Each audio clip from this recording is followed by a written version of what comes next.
everyone. Welcome to Dubai Dads, your weekly chaos report from the front line of fatherhood. I'm Hoos, tall, tired, and usually late, and he's the ass, shorter, louder, and always right. Dubai Dads is a podcast and community for fathers everywhere, a place to laugh, vent, share advice, and try to get better at this whole parenting thing. Today, we have a awesome guest on, a family friend, personal friend. We have with us Tarek Azouz, say it right, who is a Dubai-based father like us, and who's had a different approach than our approach and many other dads like there. He's been probably more full time with his kids, which I absolutely love and something I wish I could do, and maybe I could do it one day. At the same time, he's also starting to build his own business, so that shift will be really interesting. And I'd love to hear more about his take and how he balances, how do you balance ambition, fatherhood, building your own business, navigating everything around you in the world of today, and also finding purpose as a father and as a man in today's world. So Tarek, thank you so much for joining us on Dubai Dads. My pleasure, guys. Thanks for having me. Looking forward to it. Same here, and really, really, really excited about it. Tarek, I want to start talk about your most recent change of events and how it kind of shifted you, which is now you're starting to juggle two worlds. Not only are you a very hands-on dad and very much part of your kids' daily life, but you're also now looking to build your own business and go through your entrepreneurship, which also has its own time constraints and obligations and all that. I'd love to hear kind of your journey into both of these paths. Sure thing. So my daughter is my older daughter. She's about 5 years old now. So, she was born during COVID, right? So I'm a teacher by trade. I teach high school mathematics, and I was working schools. And so when she was first born, I was working like everybody else. And I even went and I was like trying to increase my career. So I was head of department at my school, and I was doing my master's in educational leadership. So in order to try to climb the so-called school kind of ladder, corporate ladder, school ladder, but that's what it was. You were trying to get to be, I was hoping to be assistant principal and then work my way up to principal. Just like that's the regular path that you follow when you're a teacher. And thinking that was the right choice for me, to support the family and so on and so forth.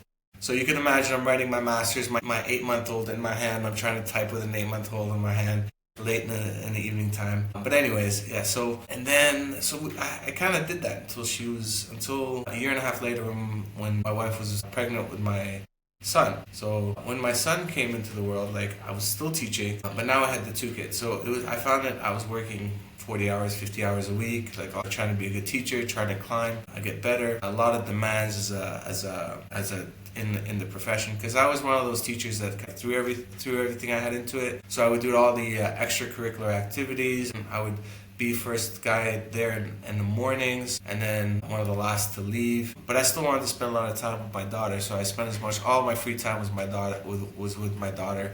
I was like, wherever I went, she went with me. So she was like my partner. Everything I did, she went. So I brought her to the gym. Wherever I was, she'd go with me. But when I had my son, my wife and I started to talk, and, teaching was just kind of I called it grinding. I was always just grinding. And I've been teaching in Dubai for about 10 years, almost 10 years. And what I noticed, my wife also has been working in Dubai for the last 10 years. And what I realized is, as a teacher, my salary was roughly staying the same over the last 10 years, while her salary was getting higher and higher and higher. She's in the corporate world, right? And we were just talking about it. Why am I putting in all this time and not getting any benefit from it when I can just be at home with the kids? And my wife is like, you know what? She's been trying to get me out of teaching for a while now, because she's just like, there's nothing for you there. I mean, you love teaching, but it's not going to lead you to the next big thing. So she was like, why don't you just take a year off, take a couple of years, be with the kids? And that's what we did. I was like, all right. It was funny because the same time I was gonna get a promotion to the next role in education, and I decided to turn that down and leave teaching, at least for a couple of years, and then just be with the kids, which was awesome. So I became the guy that dropped the kids off at school or at nursery, picked them up, did all this stuff, took them to the pool, did all that kind of stuff, take them to all their activities, just spend as much time with them as possible, which was honestly fantastic, right? You get to know your kids really, really well, right? And you love it, but they also drive you crazy because you're now with them 24/7. And my wife's like, just figure out something outside of teaching So the last couple of years, I basically was trying to figure out what else I can do outside of teaching. How can I maximize my skills but not actually do the grind of the teaching position? So I tried a couple different things, and then I came to this idea. I met a friend of ours who's an AI architect, and then we were like working on. We had like conversations, and an idea kind of flowed in where we developed a personal AI tutor. Because my background is teaching maths, and so this is a personal AI tutor that can actually help kids do mathematics and get past their exams, but using AI to do so. So it's kind of like ChatGPT, but not really, because it's going to be specific for math, and it has all the math tools, and it's going to be able to like graph and all that kind of stuff. So that's what we're trying to do now, and that's me trying to juggle all that stuff. Yeah. That's beautiful, man. That's awesome, man. Honestly, I was talking to Yas. I was talking to other friends of mine, and you get to a place where, especially in the corporate life, and you look at you work so hard, such long hours. And for me, honestly, the highlight of my day is when I get home. The highlight, like it's all that matters. And I was even talking to my wife the other day. I'm like, can you just like make a lot of money so I could stay home? It's become like a dream of mine to be able to spend as much possible time with my children. Good on you guys, honestly. It's Yeah. awesome, man. I think my wife was. I mean, I really thank my wife for that. The fact that I can do it is mostly because she is the one whose salary has gotten well. She's got a very good job, and she supports us really well. That said, I still had to make like it wasn't enough. I was tutoring on the side. What was interesting is that I can tutor and make roughly my salary as a teacher. Work work a third to half as many hours. So that solved a lot of our issues, right? So I was making almost the same amount of money but working half the hours, and then that meant that, and I can do that when the kids go to bed, right? Basically, so I spend most of the day with them, and then they go to bed. I work. That was it. Awesome, man. That's Go on, awesome, go on, you guys. man. Tarek, first of all, kudos to you, man. Big salute. Like, just choosing to do that, is amazing. It's not a lot of men take that step. They'd rather be out of the house and away from the kids. And for somebody to want to do that, obviously, I think your career path also has something to do with it. You've been a teacher, so you're, accustomed and maybe comfortable with being around kids. And you've been in a mentorship role, I guess, through your career as a teacher. Another thing is that, like, I must highlight that teachers today, and I think for a very long time, don't make what they deserve. Like, this is a real issue in society. It's one of those careers that's probably one of the most fundamental careers that are needed in any society to be able to develop and grow. There's no society if there's no education. And if you're underpaying the very people that are going to teach your children, and spend like the whole day with them, then you're doing a disservice not only to the career of teaching, but also to your children at the end of the day, because it's not, then there's no incentive for anyone to want to grow within the field of teaching. So it's something that I really feel like should be looked at, and perhaps hopefully as things change with AI, maybe it will change, and the people will make what they deserve. My sister is a teacher. She made her way up to assistant principal, as you were saying, in the same sort of path. And she has the same complaint. She's like, this is awesome. It's what I love. It's my passion. But at the end of the day, like, it's impossible, for example, to run a single income household on a teaching job. Right. And I don't know what your thoughts are on that. I mean, before I jump into my other question, I did want to ask you briefly, like, what do you Yeah. think about what teachers make today, and how that Well, the reflects thing in is, society? great question. Honestly, one of those questions that a lot of teachers talk about. So, what I noticed was COVID. COVID was, you got the what was it called? The mass exodus, or where people just kind of quit their job and realize they can work from home. That was kind of my first inkling, because I got to teach from home for a little while, and then I kind of really enjoyed being home. That was really nice. And then I think they canceled a lot of the after school activities that first year, so my daughter was just really young. I didn't have to do any of that stuff, so I got to spend quite a bit of time with her at home. Yeah, it was really interesting. Like, 'cause in Dubai, like, my first job, I came to Dubai because as a teacher in Dubai, most teachers will tell you that you'll get paid a lot more here than you will get paid elsewhere. It was like, it's hilarious how much money I was making here compared to what I made back home in Canada.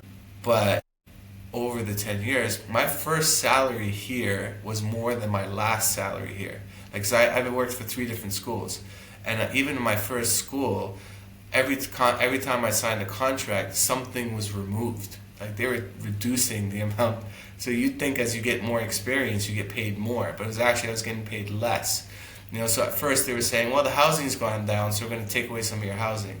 And then the next thing would have been like, okay, well, we've had issues. We're not able to make as much profit this year, so we're going to have to reduce your salary, and then so on and so on and so forth, right? And I think the interesting thing was when I did leave teaching, most of my colleagues were not asking me why. They were asking how brave. They were saying how brave I was to do it because they were so jealous they wanted to leave. And this is kind of the sad thing, that this is the reality of teaching. Is like most of these people, they love teaching, but it wears you down. I've done it I was teaching for almost 20 years. Like, I'm 18 years into teaching, I think, when I left. And I knew when I first started teaching that I had a 10-year lifespan, because you could see that it wears you down. And I managed to go 18 years. And now I don't see myself going back into the classroom. I don't think I can ever do it again. I can totally imagine that. I mean, from what I hear, you're on a path trying to develop a tool or a platform that's going to be part of, the AI, I don't even know what to call it, breakthrough, technological breakthrough that's happening now. I think it's a paradigm shift. And we're entering into a world where, solutions and platforms that are going to be catered to the right people with AI is the future. So if I were you, I wouldn't look back either. But at the same time, we need good teachers. We need, people that care. And it seems from my conversation with you just in a few minutes that you were, passionate about your careers. I do want to ask, like, being in Dubai, is your living here, has it shaped your experience of balancing fatherhood with building something of your own? Like, has Dubai had any impact on you? 100% yes. I mean, the thing about Dubai, which I don't think you can see. I mean, I've lived in 3 countries now, like, as an adult, and what I've noticed in Dubai is that the opportunity to build something of your own here is greater than anywhere else. Like, the fact that, like, I would not, if I lived in Canada or if I lived in Germany, because that's where else I lived, or anywhere else, I don't think I would even think of trying to build something from scratch, from the ground up by myself. I think the idea that here, being an entrepreneur in Dubai, is the way forward. Like, people support you when you're trying to have an entrepreneurial spirit. Just the people I surround myself with. Like, it's funny enough, I know, just in my immediate circle, I know about half a dozen business owners, like, who started something from scratch and built it. So they're kind of like the people I go to and I ask, what did you do? What were some of the pitfalls? How can I avoid the mistakes that you've made so I don't make them again? What would your advice be to me?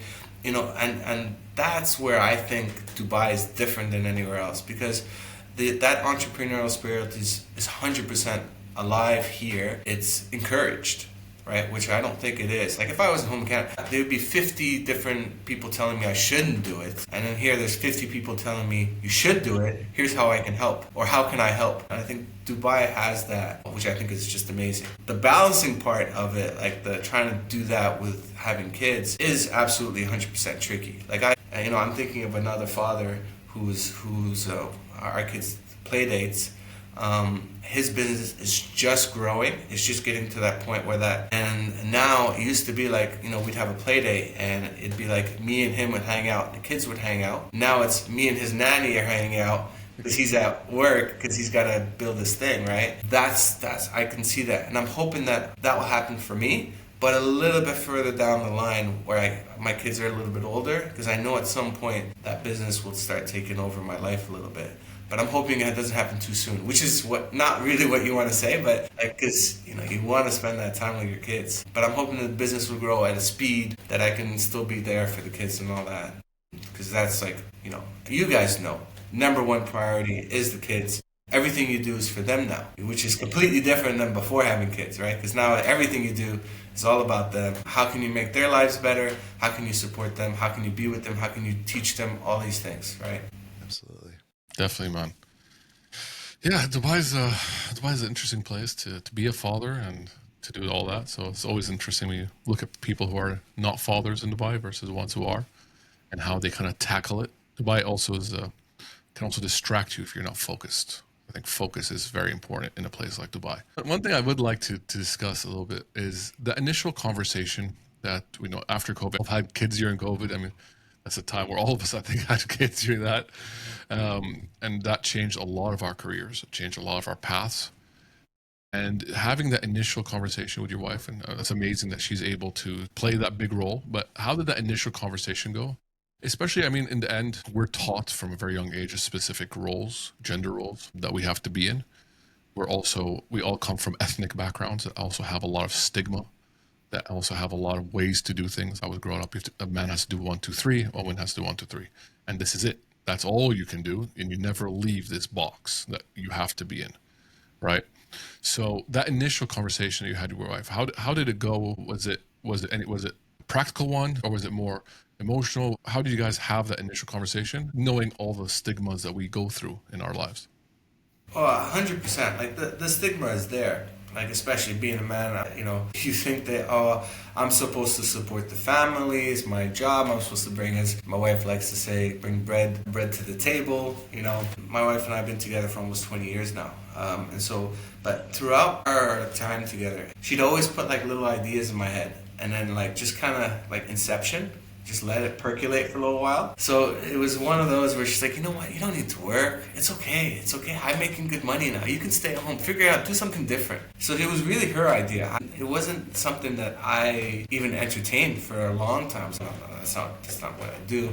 This is not who, I'm the man. I'm supposed to bring money to home, right? But she's like, yeah, but I'm doing okay, and my job's pretty good, and this and that, and it'd be nice, if it was me, I would like to stay at home, but I'm the one that's making more money, and like, oh, well, yeah, that's true, a little bit of like shot in the heart right there, but at the same time, reality is reality, right? And then I started thinking about it more and more, and I was like, you know what, I'm really kind of tired of teaching, and I really miss being with my kids. And now that like my boy he was just turning like a few months old, and I'm like, I really want to spend as much time with him, because my daughter and I were like we are super close, like super tight.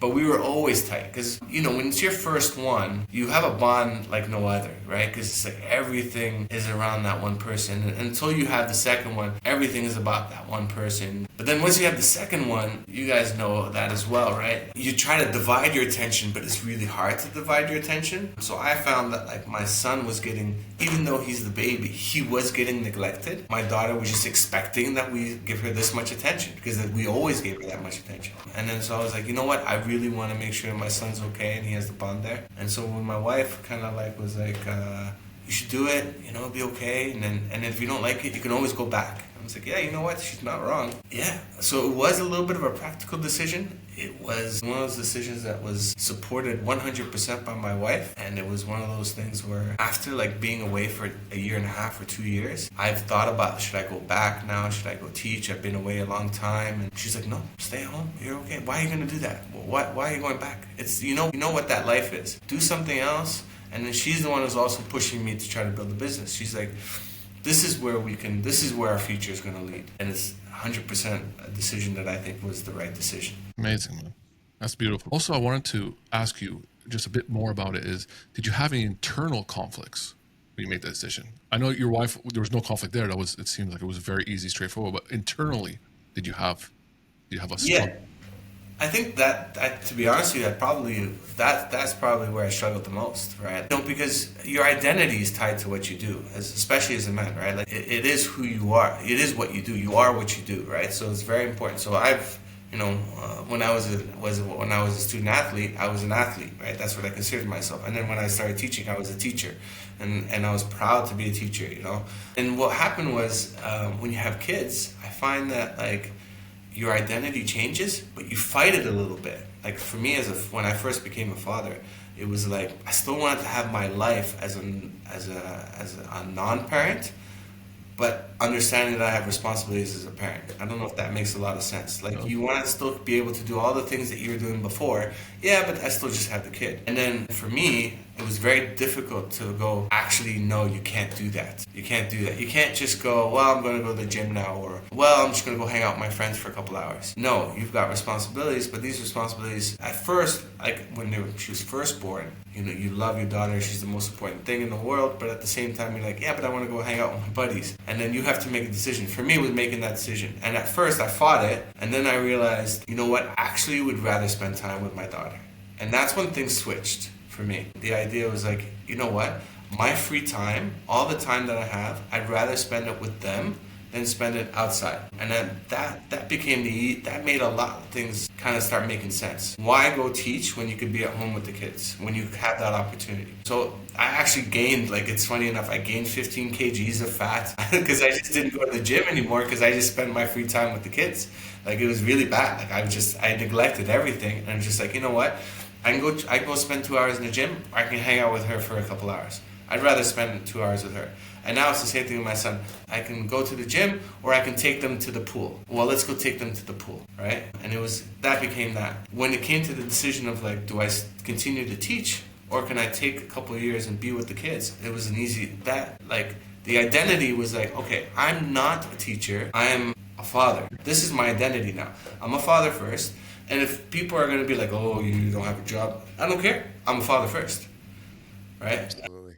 And then that made it a lot easier. It's like, yeah, I'm going to be a father. I'm going to raise them. I'm going to nurture them. I'm going to be there for them, especially in these first 4 years. For me, it was like until my son turns 4. Because I think that the first 4 years are the most important. Like, all the education says, Yeah. that the first 4 years is when they learn all the stuff that they're going to be using as they grow up. And so that was like, that's it. That's what I'm going to be. The first 4 years, I'm going to be there for them. And then after, we'll see.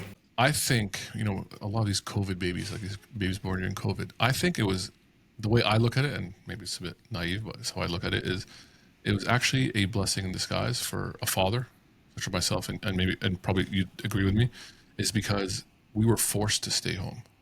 So when our kids were born, we were leaving the house for 8 hours. I was forced to stay home for a year, for example. So the bond I built with my daughter was so tight, was so close, because I was physically with her for, like, I don't know, 8, 9 months of her life. Physically every single day, day in, day out, not an hour away.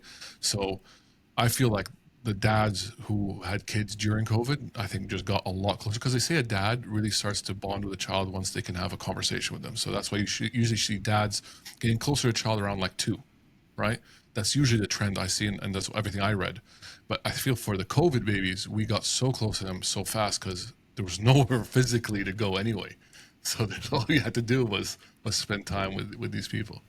Absolutely. 100%. I think that for us, that was the same thing. My wife's job went remote during COVID and has never gone back. She works from home now. So that's like an added bonus, right? But she's in meetings all day. So she's like in a locked room. We can't be. But every once in a while she'll come out and she'll talk to the kids, and then off she goes again. But it's like, yeah, it's been a blessing for the family, I think. A blessing and a curse. I guess COVID hurt everybody, but in certain respects, like this changing your mindset, that, like, so even now, like, even when I try to tutor, I try to do online tutoring. Last year I worked like part-time, like just a part-time job where I taught at a school in Spain, but distance learning. So I was on the computer twice a week. That was it,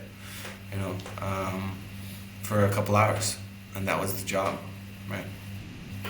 Very cool. So much of what you said, Tarek and Hassam, echoes, exactly off of my experience. I mean, just the whole COVID thing, it changed our relationship with our kids entirely. We were stuck in an apartment. We were, we had no other choice. And then all of a sudden you realize, like, where do your priorities lie?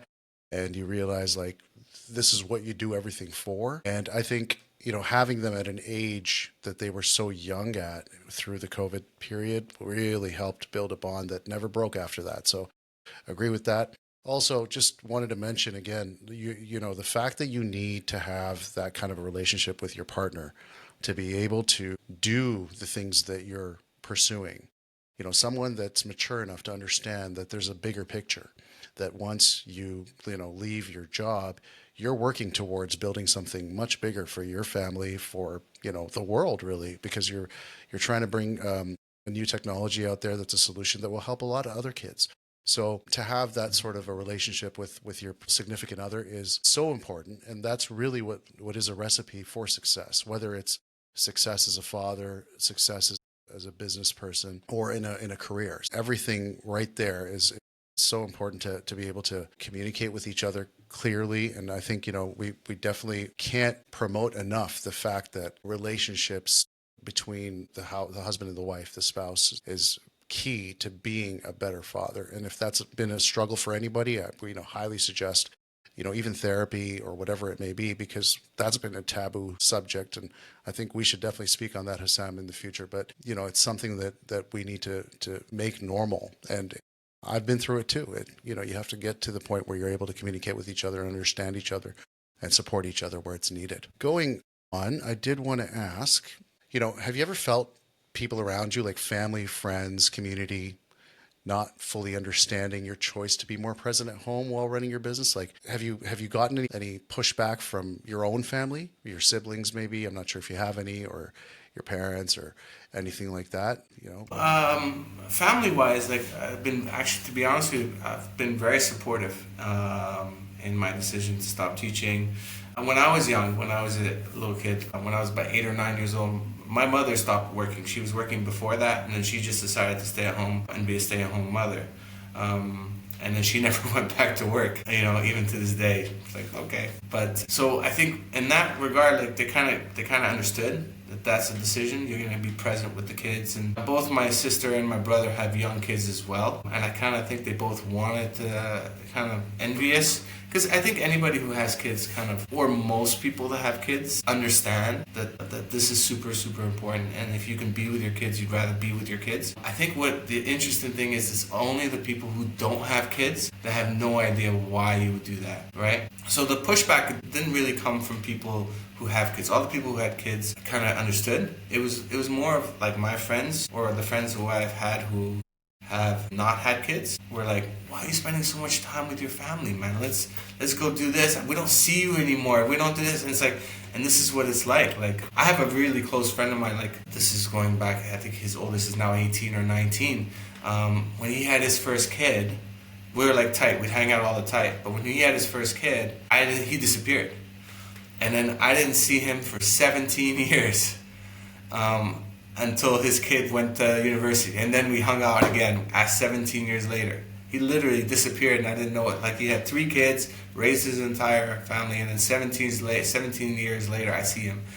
So I think, and I never understood why. I was like, why is he doing that? But when I had my own kids, I realized that's what it's like. So the pushback mostly comes from people who don't have kids. They're like, oh, you should be working on your career. You have a chance to do this. You have a chance to do that. And then the people who all have kids or who've had kids, they're all like, you know what? Good on you. Good on you. That's like, that's impressive. Some of them are people like, that's brave. I wish I could be brave enough to do that. Or I wish I was in a position that I could do that. I mean, I think thankfully, like, the fact that we are in a position to do that is probably a huge factor in our decision to do it in the first place. Right. Yeah, honestly, man, for me, sometimes this is just because I'm very self-critical. Sometimes I feel I failed, that I haven't been able to set up my life in a way that I could be closer to my kids. I wish I could, honestly, and sadly I can't. And it bothers me to my core. And sometimes it makes me feel like, oh man, I'm such a failure for not doing that. Because the best time, like I live for the weekends. Like, I live for the weekends. Because I literally, it's like, and we don't have a stay-at-home nanny or anything, right? We purposely chose not to. So we have one that only comes in 3 hours a weekend. I want to maximize the time I would do with the kids. And I keep telling my wife, I'm like, I wish I could do this all the time. The joy it brings me is nothing I could ever explain. And only other dads get it. And funny enough, it's the disconnect between fathers and people who are not fathers is hilarious. Like, my brother, who you know very well, like, he used to always rag on me, for example, for always being late. And I was telling him, bro, it's not me. The process of I could do it an hour early, and we're gonna forget the pacifier, we're gonna forget the blanket, something happens, and now the moment he has this kid, he's been late all the time. Just giving him, I'm ragging back on him. I'm like, I've been waiting for years. I've saved a whole list, and I'm gonna hit it right back. And I finally got an apology from him. He goes, I apologize for all those years. I've given you so much flack for being late. I'm like, there you go. Yeah. You just don't get it, man, until they become fathers. 100%. I was never late to anything, and then I became a father. Now I'm late to everything. I can't get my daughter to school on time. I just can't do it. Every morning I get them late. I'm the last guy that arrives at school, and I hate it. It drives me crazy. Like, 'cause I was when I was teaching, I was the first person in the building. Now I can't even get her on time. It's so bad. You know, Fatherhood, you gotta love it. Actually, I'm gonna jump around a bit because we've actually touched on so many different points here. So I'm kind of gonna go right to the very end for mine, and I want to get your insights or something you would say to other dads who, such as myself, who are crave to be more present, are either scared to leave their jobs or to leave the comfort of a paycheck, or not able to do so for whatever reasons, or are so focused on career that they're neglecting other things. What would you give, like, to me, like, what would be your insight to someone like myself who wants this thing, but I just cannot seem to grasp it? I think that's a great question. I think the biggest thing that I would say is sometimes it's not like for me, I've been lucky enough that I spend quite a bit of time with them, but like there is such a thing as quantity and quality, and you can have quality time with your kids. Like I could spend time with them and us with them all day, but you could spend a couple hours with them, and that quality can be just as rewarding because it's like sometimes like when my daughter was very little, like we used to live right next to Dubai Mall, right? And we'd get up really early, and like 6 in the morning, and I'd go to take her to Dubai Mall. That'd be our walk. It's quite hot, right? So we go in, we walk through Dubai Mall for a couple hours before I have to go to work. Like this is maybe 5:30 in the morning before I went to work. Or that we had together was like probably my favorite part of the day. Just her and I, just hang out, be silly, do whatever. We had the mall to ourselves. And this is while I was working, right? It was just amazing. And then like that would carry me all the way to the end of the day until I get back home, and then I'd see her again, right? And then you'd walk in, and like my favorite part of the day now is if I'm out for whatever reason, I come home and I say, "Hey kids," and they both come running and they give me a big hug and they're excited to see me, and like just if the and but it doesn't always work. Sometimes they're watching TV and I can't drag them off the TV, and it's just like, hey, I get that teenager look. Hey, but they're like 2 years old, right? And they're just like, "What's up?" And you're like, "Okay, all right, turn off the TV, give me my hugs, and then it's a bit better." But so my advice would just be like, yeah, you can maximize the time you do have, just by like being with them, but being like when you're with them, be 100% present with them. Like the worst that I see, like the it's not my place to judge anybody. It really isn't. But the ones that I kind of go, oh, that's a shame, right? Is when you're with your kids, but you're on your phone, or you're with your kids, but you're talking to other adults, or you're with your kids, but you're not with your kids. So like, I mean, I'm that guy we're in the cheeky monkeys. I'm in the cheeky monkeys. I'm climbing the stuff. I'm in the ball. Why not? I mean, what do you got to lose, man? That time will be gone. Like a couple years, they're not going to be in cheeky monkeys anymore, right? You're going to want to hang out with them. They're not going to want to hang out with you. Right? So you're going to need to maximize your time now. And that would be my biggest advice. Is like, yeah, when you do spend that time with them, just be there with them. Talk to them. Ask them questions. Just talk about anything. Make silly jokes. My son's favorite word is bum bum. So we just say it all the time. Right? Like that's just what we say. And it just makes him laugh. And it's like, great. And you're like, look, that's a green bum bum. And he's just go, ha ha ha.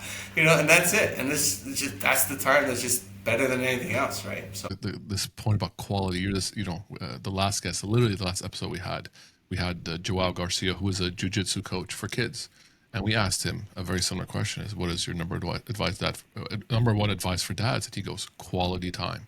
Spend time with quality time." So it's so interesting to see two very different people, but the same piece of advice, and it shows you how important it is.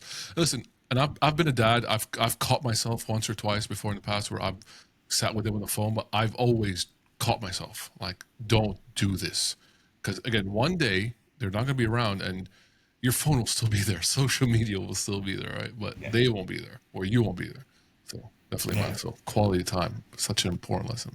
Yeah, and 100%. What will happen is like they'll do it to you. You'll try to be with them, and they'll be on their phone ignoring you. Because this is what I do. I work in high school kids, man. I see it all the time, man. Those kids are like they're worse. I mean, we're adults, but we're just as bad on the phone. But they'll do it to you, and you'll be like you're the dad trying to talk to your son about his day when he's 16 years old, and he'll be on his phone ignoring you, and you'll be like, oh yeah, I used to do that to him when he was 3 years old, and it's just like there you go, Yeah. karma.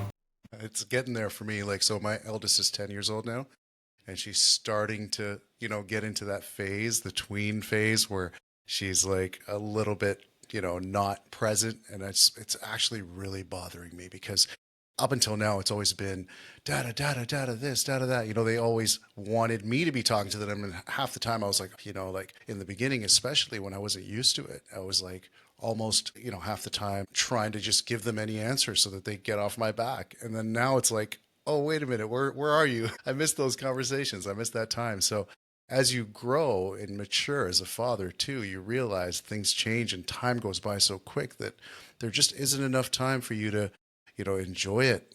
So you really have to indulge and immerse yourself into being a father, and that's where it's fun. I mean, that's where all the excitement lies, and you get the most out of it. And then later on in life, when they do go through the entire phase of totally ditching you and not caring about you at all and cutting you off, they usually do come back. There is a point where all of us, I think, have reconnected with our parents, and said, "Oh man, I need to be in touch, and I want to be in touch with my parents again, and on a an intellectual level, on a social level, whatever it may be." So it's I guess it's a bell curve, right? It's in life, and we all go through it. You just hit that point with is the phases of relationship between you and your parent, you and your father specifically, is what you idolize your father, you demonize your father, you empathize with, or you humanize your father, right? So we all go through that, right? And eventually you get to a point where like tell your dad like, oh, I know exactly what you went through with me. Yeah. Yeah. So Yeah, I think you should add a phase there where you become your father at the end, because I think I'm doing the same things that he was doing. I remember like now I think about the things where when I was a kid he would do with me. Then you're just okay. I'm gonna take only the great stuff and I'll keep the stuff that I didn't like so much. Yeah, that's important. Yeah, amazing. I want to ask you, man, one last question. Speaking of sayings, do you have a favorite quote on fatherhood? Something that you've heard, or something, even your own quote, something that you want to share with the world that would resonate? Oof, that's a good question. A favorite quote. So I think on fatherhood, yeah, it's just I think the it's not really so much a quote, but it's kind of that thing that I tell. Like, there's something I teach my daughter. This is what I teach my kids. I was like, all right, we have three things that we do in our house, right? We be kind, we be brave, and we tell the truth. And that's I tell her all the time. This is what we are. We be kind, we be brave, we tell the truth. Because my daughter has a little bit of anxiety, right? So we always try to be brave, right? But for me, the biggest thing is like we don't. First of all, I don't make promises to my kids that I don't keep, right? If I'm gonna promise something, we're doing it. If it's a promise, it's a promise. That's huge. And so telling the truth, even when it's like not so like okay. So my son likes to go to like Bricolandia. Do you know what I mean? Like that place there where they do Legos. Loves it, but he's not 3 years old, right? He's only two and almost three, but he's not three, right? And I have to explain to my daughter why, when they ask me how old he is, I tell them they're three, right?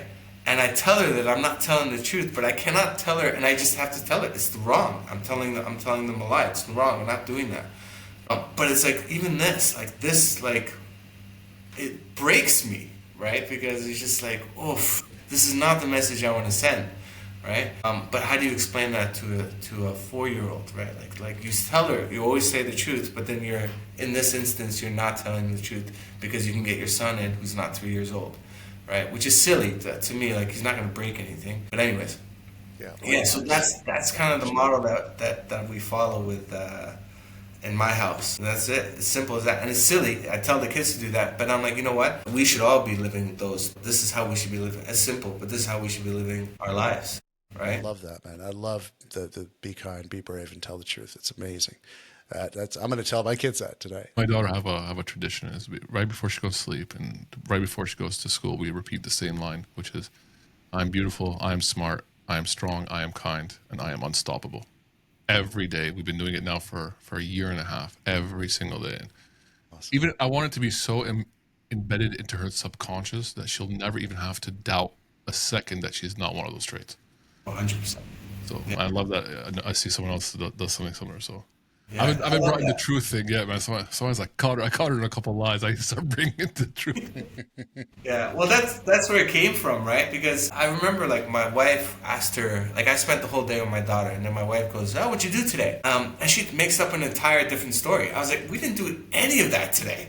We did a completely different thing. Like, where did you even come up with that?" And then that's where it kind of came from. Like, it came, like, no, we tell the truth. We always tell the truth, right? But I love that because I think as a father to a girl, and I think that's like specific. I always tell people, like, my job as a father for my daughter is to build her self-esteem. That's my biggest. That's make sure that she is strong and she is going to be have that self-esteem and that self-resilience that she needs to go out in the world and not be bullied, not be like, I worry about that for her, and especially for a girl.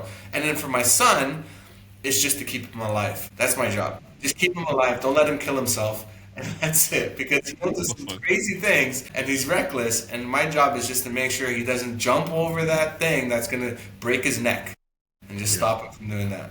That's so true, man. Honestly, like I always tell Yas this, and that's something I look up to a lot because he's such an awesome girl dad. Like his daughter is so strong and so confident. Actually, really inspired me to be like that with my kids. Just today we were talking. We had a workout together, Hus and I, and we were talking about, like, things. And he's like, "Oh, I'm gonna, the gymnastics, jujitsu. I'm gonna, put them into everything, so they're gonna be perfect and ready for everything in life." And that's Yeah, so but cool, again, man. that's because of you, man. I saw how your daughter does gymnastics. She has that thing in her room, and I'm like, wow, that's so strong. It's such an inspiration. So I'm like, these are things that we have to push our kids, especially the girls, because the world is ugly out there, and they need to be as strong mentally and physically as possible, for sure. Especially with social media being the way it is now, right? That's my biggest fear. Like, yours is turning there, yes, turn 10 years old. That's going to be your biggest, I think, hurdle in the next couple of years, making sure you navigate that properly and making sure she's okay. I still got a couple more years. Like, we're no iPad, no devices in the house. If they're watching TV, they're watching with us in front of us. We know exactly what's on the TV. And that's a big thing for me. Like, even choosing her school, I chose a school specifically now that she just started big school, as we call it, big school FS2. And so we chose a school that's a device-free school specifically for these reasons. Very cool. Very smart, man. Awesome. Well, Tarek, you mentioned something about what you're building, your application, the AI platform that is made for math and to help kids, being tutored. I wanted to ask, is it only specifically for math, or is it for all subjects? And can you talk a little bit about it and just Sure. let me know how that works? Like, I'm trying to Yeah, learn. no, of course, yeah. So basically, yeah, it's a specific math app, right? So it's a platform that's going to be online. So what we're doing is we're basically have designed like a whiteboard app, like a whiteboard platform where kids will basically interact with the AI directly, like a one-on-one interaction with the AI. So imagine the easiest way I can imagine, you're doing math on the whiteboard, you're in class, you're doing math on the whiteboard, and the teacher's over your shoulder, giving you problems to try and correcting you as you go along, right? That's the interaction that you're going to have with the AI. So basically, you're doing math on this digital whiteboard, and the AI is stepping in when it needs to step in, providing you new problems when it needs to provide problems. The big thing for us is that it's going to allow for things like graphs, making proper graphs, making tools that ChatGPT doesn't do right now. ChatGPT is literally like, if you're asking it to draw a graph, it'll make a picture of a graph, but not really a graph. So you're not looking at that stuff. But also, it's called what we call it next step help, which is literally like it stops you while you're doing the math. It doesn't stop you, but it'll go, hey, I think you made a mistake here. Why don't you try doing this? And it'll correct you in real time. So kind of like what your teacher would do. That's one of the biggest steps that we're going to do. The second thing that it's focusing on is we are curriculum specific, meaning that it's not just going to be general, because a lot of platforms that kind of do that are just general. This is going to be meant specifically for UK program, so anybody who's in the GCSEs and A levels, that's important. American program, so anybody who's doing their AP Calculus or whatever, pre-calculus or AP Maths, and then the IB program, so the MYP and the IB and all those different courses. And they're meant to help people, students prepare specifically for the exams of those different programs. So if you're doing, let's say you're doing higher level maths in the IB and you're preparing for exams, then you need the questions to be tailored to those exams. You don't want the AI to just pull up any questions and use formulas that are used So the formulas could be written differently depending on which program you're in. And so you want the formulas to be used in the right way, the questions to be set up in the style of that exam board so that you're preparing for the right exam board. So that's basically what we're trying to build. And I have about over 100 and since I started teaching, I've put everything into digital. So I've got all my material for about 20 years of teaching that we're going to feed the AI and teach the AI to do. So part of my job is going to be teaching the AI to teach like I teach, to kind of step in at the right time, do it this way. So that's the idea, right? Because I've been doing online teaching now for the last year. And I was like, okay, so let's do it this way so we can maximize it for all the students and make it affordable. Because I tutor as a part-time job, I charge quite a bit, right? But if we can develop this platform, we can sell it at a fraction of the price and be available to anybody who wants access to it. Very cool. That's awesome. I can't wait till it comes out because my daughter, being 10, she's already asking me how to do long division and stuff like that, and I have to go revisit everything. I need this tool. Definitely, yeah. It's gonna be once we launch. I think the first couple months we're gonna just let it be free so people Very can cool. just try it out. So we're hoping to launch at the end of November, and then we're just gonna try to let people try it out and then give us feedback on how we can improve it and make it better. And so that's our goal, and then hopefully be ready for the exams in May so people start using it to prepare for those exams, because all the boards, man, they all got their exams in May, right? The grade 12s or year 13s, all those different, we've got to be ready. Sounds awesome. Anything to do with LLMs, and I'm always a big nerd about. So that's awesome, man. Yeah, learning a lot. I'll tell you that because my background's in math, and now I've got to be all I gotta know what Next.js is, and gotta use React, and gotta use Python. I was like, what is all of this? Yeah. But I'm learning. It's a great learning curve, and it's a challenge for somebody who's I've been doing the same thing for 20 years, and now I'm doing something completely different. For me, to go back to that question earlier, that was the part that was a bit more scary than anything else. Was I'm not young anymore, and just to have a career change now, when you have kids, oof. That's a scary moment right there. Man, that's cool, man. That's a new chapter in life. It's really interesting. Tarek, if anyone wants to reach out or anything, where should people reach you? Well, they can go to the website right now and just if they're interested in. We just kind of launched a pre-website, so anybody who is interested can go to Taitor, T-A-I. So it's like tutor, but Taitor because it's an AI. So Taitor.ai, and they can go there and they can if they're interested in any of the tutoring stuff, they can look at us there, or even just connect to that website. We can also drop it in the link for anyone interested. Definitely something that I'm very, very interested in that, so I'll keep an eye on it. Honestly, Tarek, this has been awesome. We went on so many different tangents because you open up so much interesting doors for us to talk about. So we really appreciate you, man. And it's nice to have a fellow dad out there that was able to do something that many of us want to do, and hopefully we can. And best of luck with all the new ventures you have. It's an exciting time in life, man. Well, thanks for having me here, guys. Honestly, man, I think what you guys are doing is fantastic and definitely needed. I mean, I wish you guys were around 5 years ago. I would have been listening to you guys all the time. Because when you become a new father, and your brother will know this, man, you have more questions than answers, I think. Yeah. And so even now, you probably have more questions than answers. And you guys are doing a great job and actually supporting the community, because there's a lot of help for moms, but not so much help for dads, right? So that's true. It's really cool to see. I appreciate it, man. Thank you. Thank you. Yeah. Thank you. All right, everyone. This has been Dubai Dads. Please make sure to like, subscribe, follow us on all socials. Amazing episode, honestly. So I'm Hus, he's Yas, and he's Tarek, and we're out.